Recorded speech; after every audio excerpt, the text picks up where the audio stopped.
આપણે આજે દૂધ પાક પૂરી ને બટેટાનું શાક અહીં પૂરી બને છે અહીં તેલ મૂક્યું છે અને અહીં છે ને દૂધ પાક માટેના ચોખા મૂક્યા છે આપણા ચોખા સડી ગયા છે તો આપણે એને ઉતારીને જોઈ લેવું ચોખા આપણે અહીં સડી ગયા છે હવે આમાં આપણે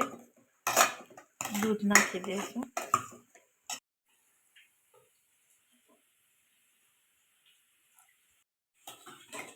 દૂધ નાખીને હવે આપણે એને ગેસે મૂકી દેવું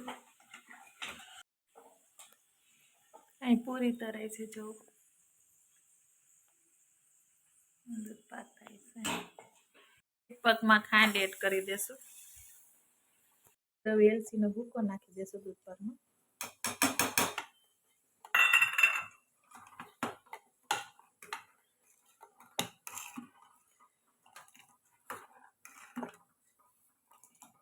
બદામ એડ કરી દેશું